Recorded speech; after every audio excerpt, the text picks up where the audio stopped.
हर हर महादेव भक्तों। तो कैसे हैं आप सभी लोग। मैं उम्मीद करता हूँ कि आप सब अच्छे होंगे। तो आज की वीडियो मैं आपके लिए लेकर आ रहा हूँ जो कि है हेलीकॉप्टर बुकिंग को लेकर और हेलीकॉप्टर की सारी डिटेल्स को लेकर। तो जो भी यात्री हेलीकॉप्टर से जाना चाहता है उसके लिए ये वीडियो बहुत ही महत्वपूर्ण होने वाली है। तो वीडियो को लास्ट तक ज़रूर देखें और वीडियो अगर अच्छी लगी तो वीडियो को लाइक ज़रूर करें, चैनल को सब्सक्राइब ज़रूर करें। उसके साथ साथ हमारा व्हाट्सएप ग्रुप ज्वाइन करना मत भूलिएगा, उसका लिंक डिस्क्रिप्शन के अंदर दे दिया गया है। व्हाट्सएप ग्रुप में आपको सबसे पहले आने वाली अपडेट्स आ जाती हैं। देन उसके बाद हम लोग यूट्यूब पर लाइव रहते हैं हफ्ते में 2 दिन, जिसके अंदर हम भक्तों के सवाल लेते हैं, उसके साथ साथ अपना पर्सनल एक्सपीरियंस भी शेयर करते हैं। तो चलिए बढ़ते हैं आज की अपनी वीडियो के ऊपर। तो सबसे मेन पॉइंट जो है कि किराया कितना रहने वाला है हेलीकॉप्टर का एक साइड का। तो बताना चाहूँगा, बालटाल से पंचतरनी, बालटाल बेस कैंप अलग चीज़ है और नीलगत हेलीपैड अलग चीज़ है।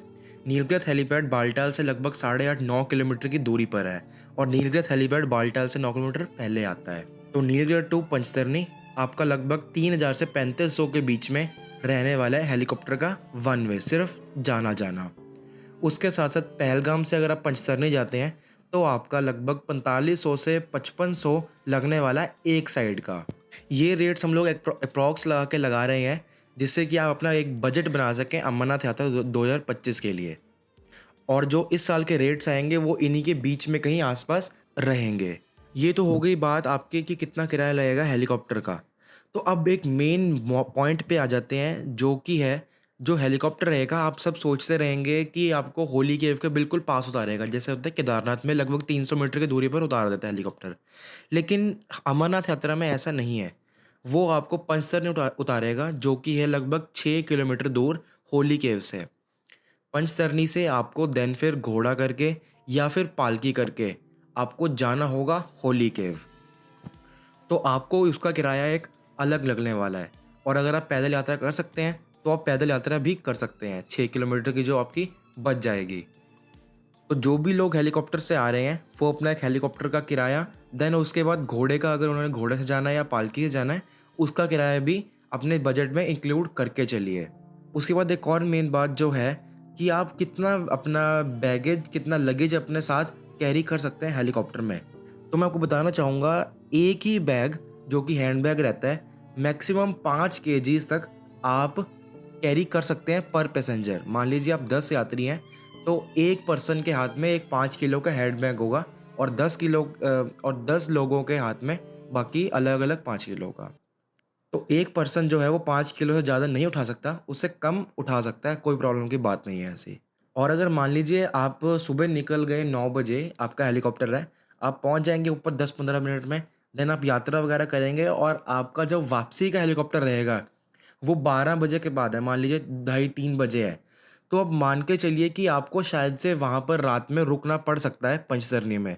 ऐसा मैं क्यों कह रहा हूँ आपको? क्योंकि वहाँ पर शाम के टाइम पे थोड़ा दोपहर के जब ढाई 3-4 बजे का टाइम रहता है, तो वहाँ पे थोड़ा मौसम बिगड़ने के ज़्यादा चांसेस रहते हैं, जिस वजह से वहाँ पे हेलीकॉप्टर्स भी चलना बंद हो जाते हैं। क्योंकि विज़िबिलिटी वगैरह कम रहती है और क्योंकि वो ज़्यादा हाइट पर है, तो इस वजह से विज़िबिलिटी कम रहने की वजह से वहाँ पर हेलीकॉप्टर बंद हो जाते हैं।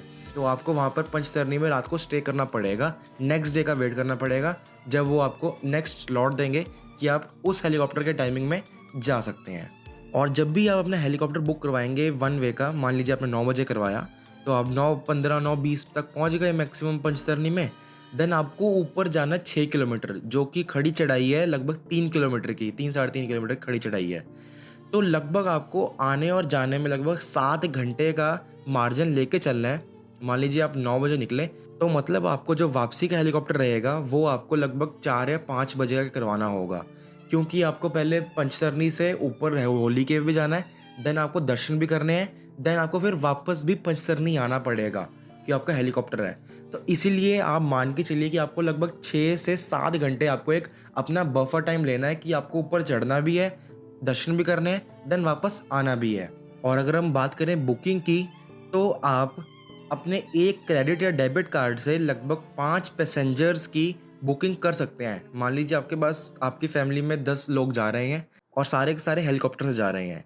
तो आप अपना एक क्रेडिट कार्ड से मैक्सिमम 5 यात्रियों की टिकट बुक कर सकते हैं। तो अब मतलब आपको 2 क्रेडिट कार्ड चाहिए रहेंगे 10 यात्रियों की टिकट बुक करने के लिए। इसका मतलब ये है कि एक क्रेडिट कार्ड पे मैक्सिमम 5 पैसेंजर्स की टिकट बुक हो सकती है। देन उसके बाद जिसके पास भी परमिट है, उसको परमिट ले जाने की ज़रूरत नहीं है अगर उसके पास हेलीकॉप्टर परमिट है, क्योंकि हेलीकॉप्टर टिकट ही आपका एक परमिट के तौर पर माना जाता है। लेकिन आपको कंपल्सरी हेल्थ सर्टिफिकेट जो कि सीएचसी रहता है, वो ओरिजिनल कैरी करना पड़ता है। उसकी ज़ेरॉक्स या फ़ोटोकॉपी नहीं चलेगी, आपको एक नया बनवाना पड़ेगा। जिसने भी अपना परमिट बनवाया है ऑफ़लाइन, तो उसके अंदर उन्होंने बैंक को दे दिया अपना सीएचसी ओरिजिनल वाला जो था।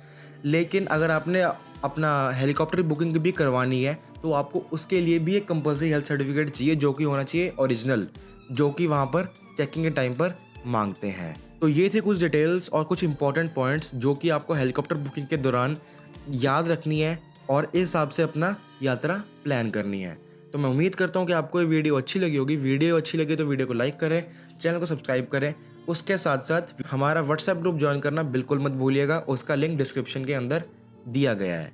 हर हर महादेव।